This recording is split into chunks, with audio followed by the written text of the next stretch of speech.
Welcome to Indian Time.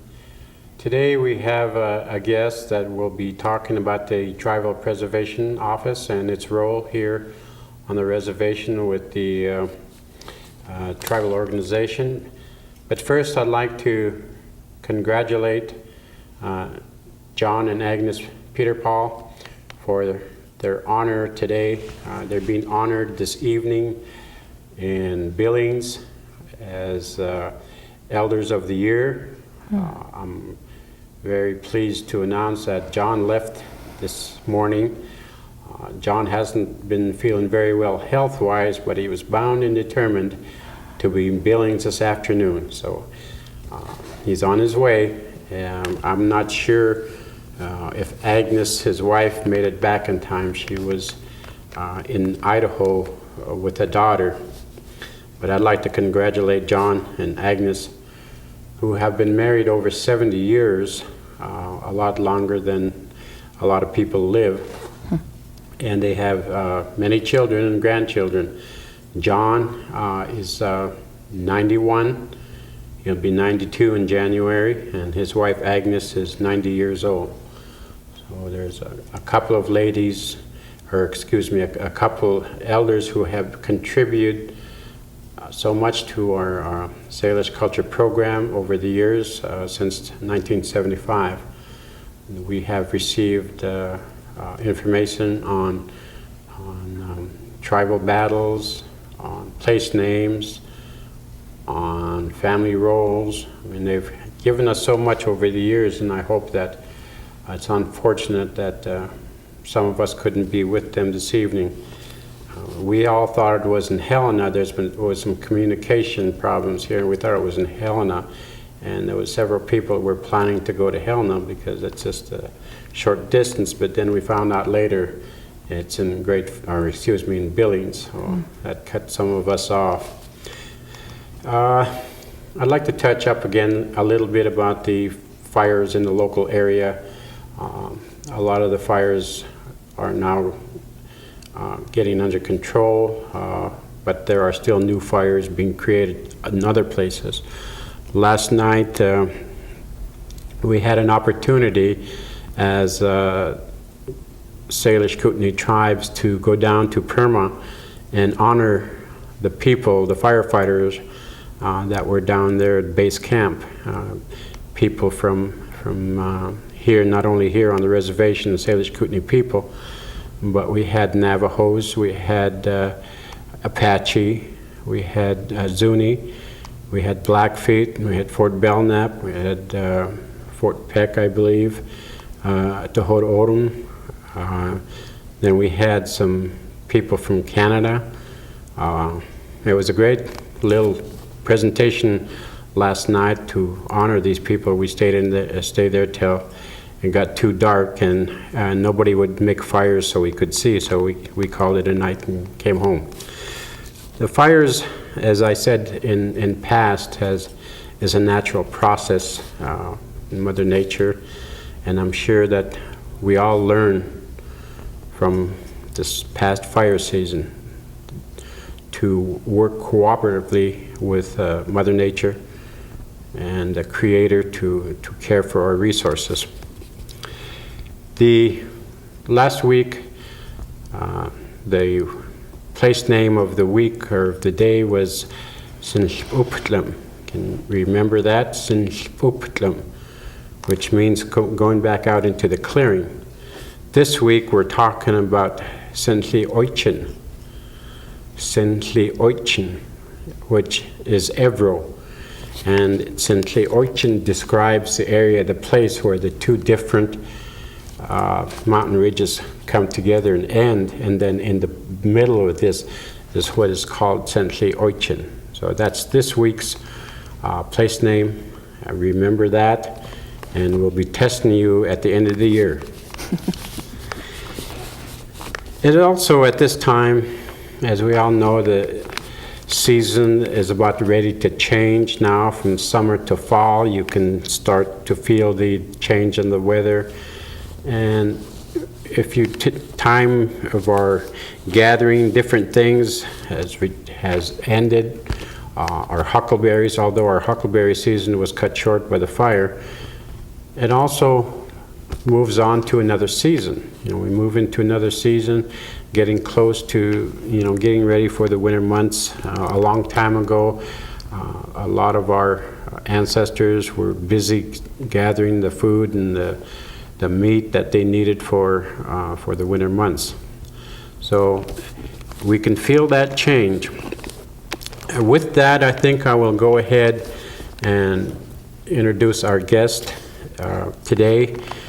Today our guest is Marcia Pablo Cross, who has been the director for the Tribal Preservation Office for the past 4 years. Although she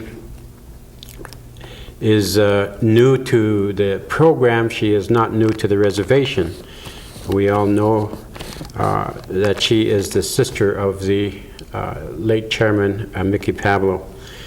Several years ago, with all the different things happening in cultural preservation and our culture resources, there was a need and to create a program to where we could deal with outside agencies and a lot of the things that were happening to our cultural and natural resources. And so at that time, Mickey and Pat Left Hand, we discussed this a lot, and I think at that time is when we kind of proceeded and came up with a position that we felt was a very important part to our tribal organization. So from then on, when the program was finally established by the tribes, naturally Marcia, who has the background in archaeology and part of the tribe, a member of the tribe, she was naturally our choice to run this program. So with that, I'd like to, I got a lot of personal statistics that I won't give, her age and whatever. I'll let her do that. So with that, I'd like you to welcome Marcia Cross. Thank you, Tony. Thank you. Was so pleased. I worked for the Forest Service for 8.5 years before I came home, and I was so glad when this position opened up and I could apply for it. There's a long history behind how this program was developed and why, culturally and through the federal laws. And I kind of wanted to go over the history of the federal laws, kind of explain how we got to where we are today, kind of go into what the predominant federal law is that is critical to our office and really controls what we do, and then how we have specifically set up this program and how we run it. There's a long history, a very slow history, but a very long history with the conservation and protection of natural and cultural resources in this country. And it was first established in 1872 when the Yellowstone National Park area was discovered. And here were all these natural features that were very different and unusual for this country. So in 1872, the Yellowstone National Park was established with 2 million acres for the people of this country to enjoy, and that area was to be protected and not developed or used to extract resources. The next law that came into effect was the 1906 Antiquities Act, and then the National Park Service was established in 1916. Before that, everything was decided by the President, and Secretary of Interior then came into being. Then in 1935, we have the Historic Sites Act.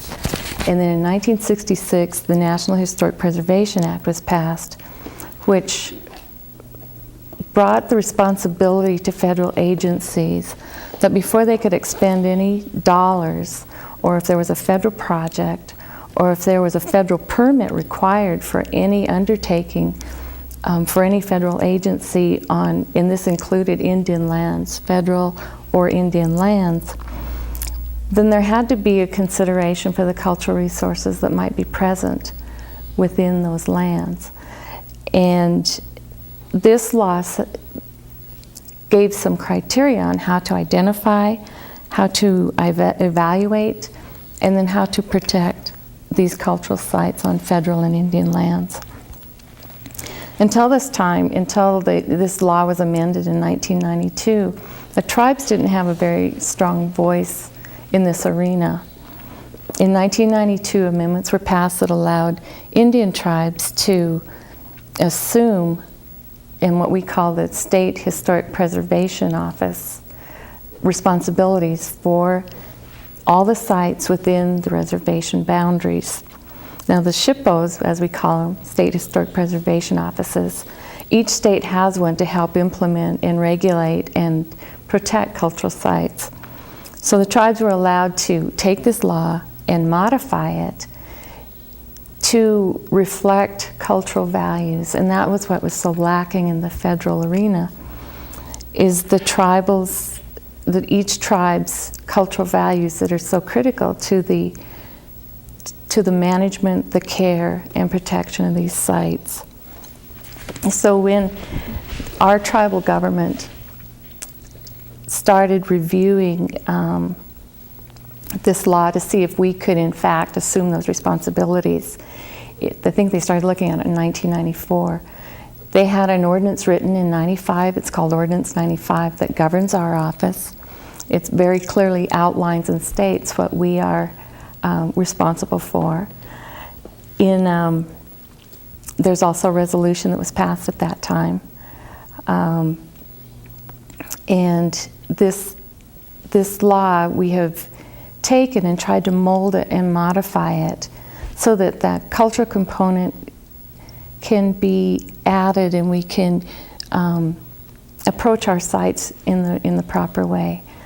It was very easy to step into this position with the 25 years of history that each culture committee had provided. Through that 25 years, there was a very strong, solid foundation to step onto.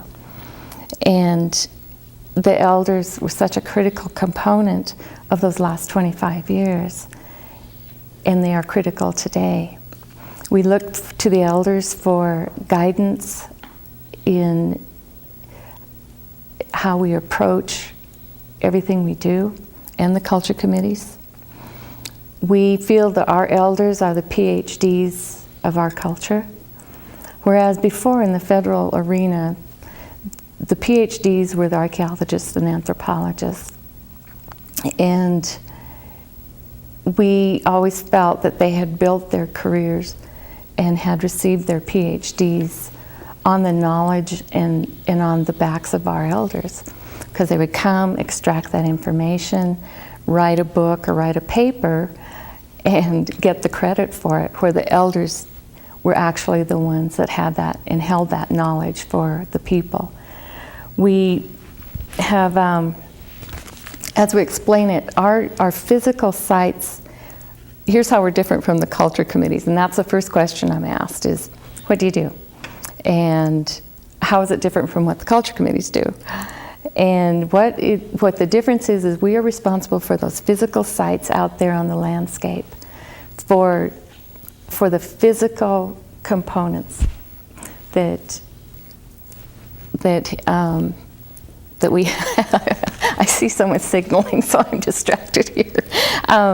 The physical components on the landscape, because we don't have a written history as such, but as we say, our history is written in that landscape, at home and in Aboriginal territory.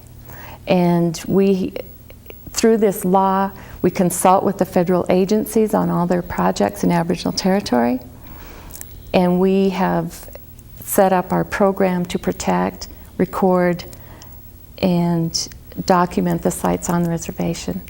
The tribes have their own historic preservation, what am I trying to say? Directory where we have our cultural sites listed for the tribes. And how that differs from the federal agencies is there's a national register of historic places.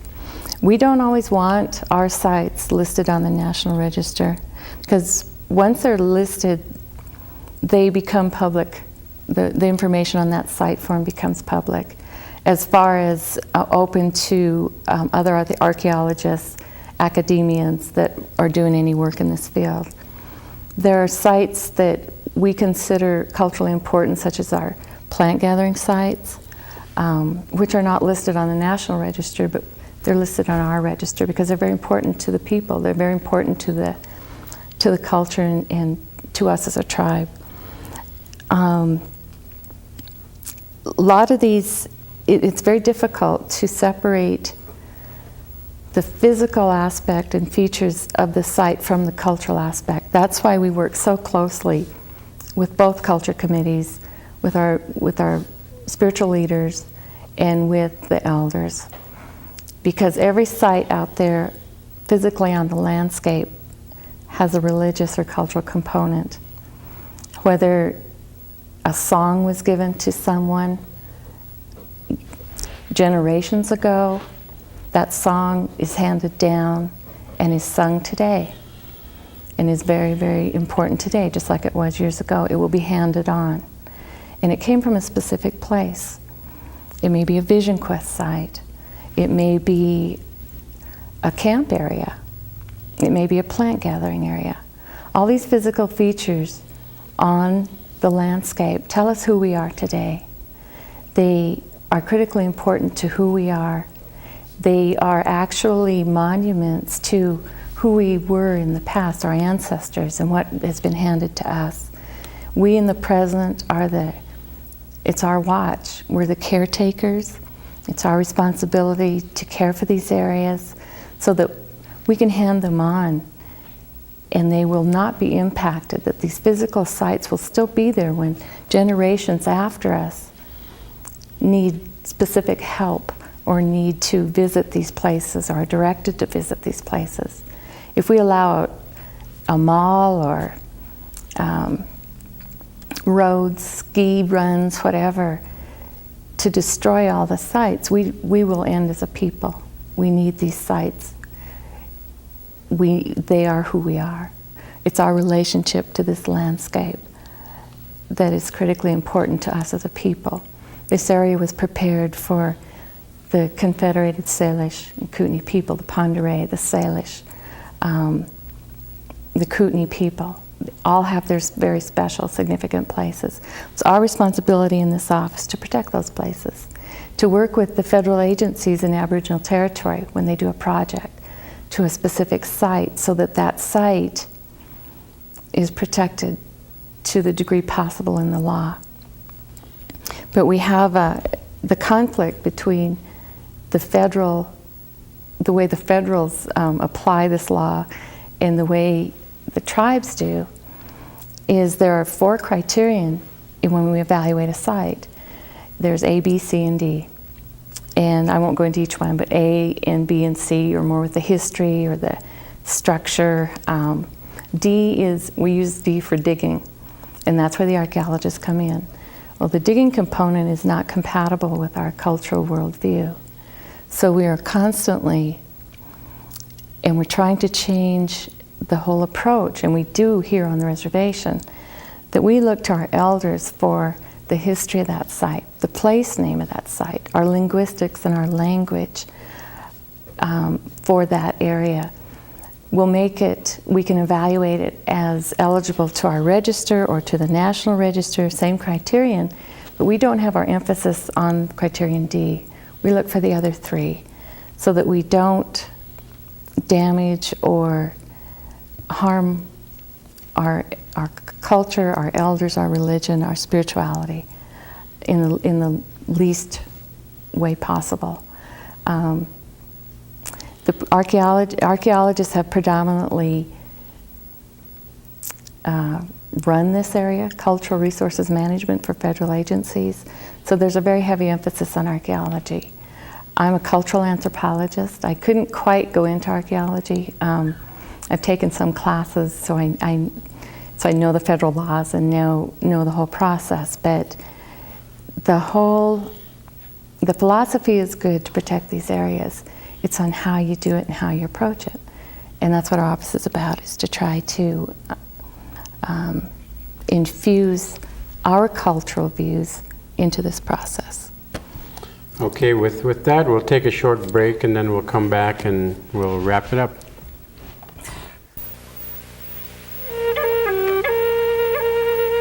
In the past, people were raised with respect for each other and the role of sex in the Indian society. Today, the consequences of sexual behavior can be serious. They can even kill you. Please know the facts. Be safe. The family is everything. HIV/AIDS is preventable. This is real life, and it has real consequences. Welcome back. Remember the place name for Evro? Sintli Oichin. Sintli Oichin. I'll ask you again at the end here if I remember. Remember, there's a test at the end of the year of all the place names. We're going to continue our discussion on the Tribal Preservation Office with Marcia.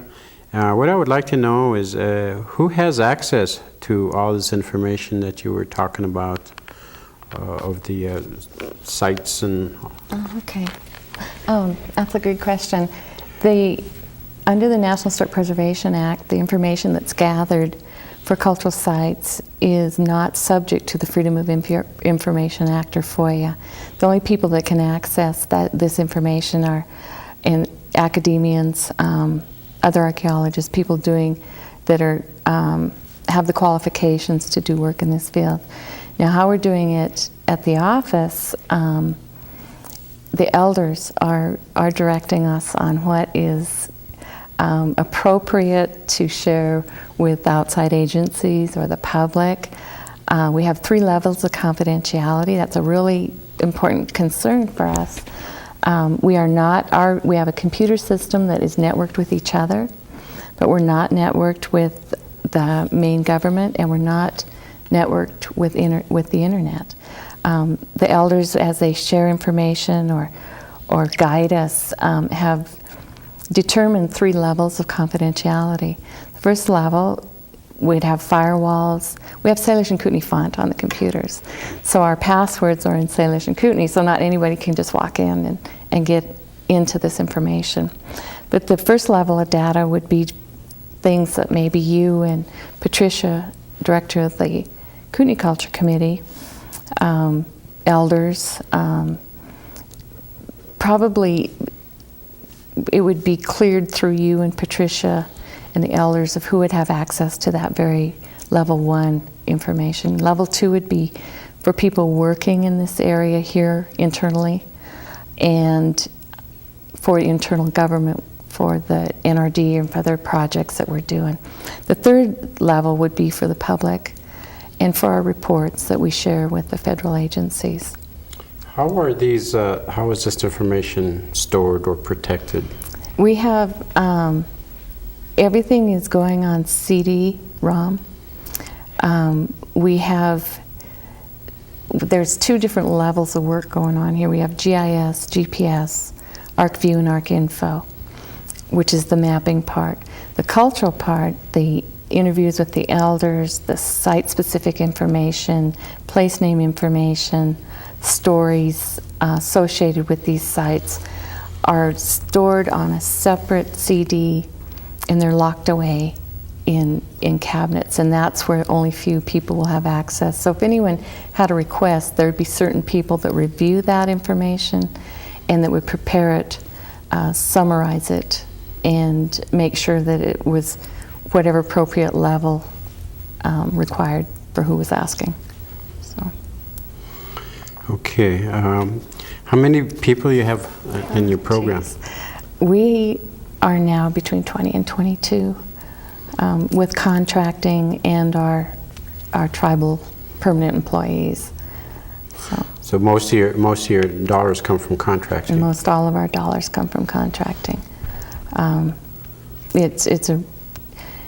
It's probably going faster than any of us ever predicted, and oftentimes we've turned a couple contracts down because we don't have the people or the resources to meet all the deadlines that are required. Why do you think it's that way? Is it because of the laws and the new laws and regulations, or is it because of the new interest, or? No, I think what it is, the laws, but I think it's because the tribes have a knowledge no one else has. The language alone, the place names tell us so much. The place of the elderberry, which is by Plains, both Salish and Kootenai language call that the place of the elderberry. Nobody else has that. You can't get that by digging up a site. That information is cultural, that information is tribal. So there's a whole wealth of knowledge here that has never been accessed. The tribes have always had this, but like I said, the emphasis has been on archaeology. We're looking at the whole picture, the holistic view, and it's generational knowledge that has been compiled for millennium. Okay, Marcia, we have about a minute left here in our time. Is there anything that you would like to say to wrap it up? Yeah, I'd like you to follow through with ARPA, the Archaeological Resources Protection Act, to let people know that it's illegal to loot, deface, or vandalize any sites on the reservation, any federal lands. So I'd like a whole show with our specialists in the office to tell you about that. That's a good invitation, and I think I'll take that, and maybe in our next program we'll go ahead and we'll ask a couple of your staff people to cover ARPA. Great. And in closing, I guess I would like to let our audience know, I guess, again, the importance of the protection of our resources, of our sites, our cultural sites, our food gathering areas, or medicinal plant gathering areas. Those are the things that we care for. Those are the things that makes us unique as a people. And I think we need to understand and we need to remember why we are different, why we exist as Salish Kootenai people. And I think that even our own people here, we need to take a look and take a hard look at the reason why we're here and how we got here. So with that, there's a lot of things that we got coming up yet, and I hope you join us for our next show. And remember, Sintli Oichin, everyone. Lemdamch.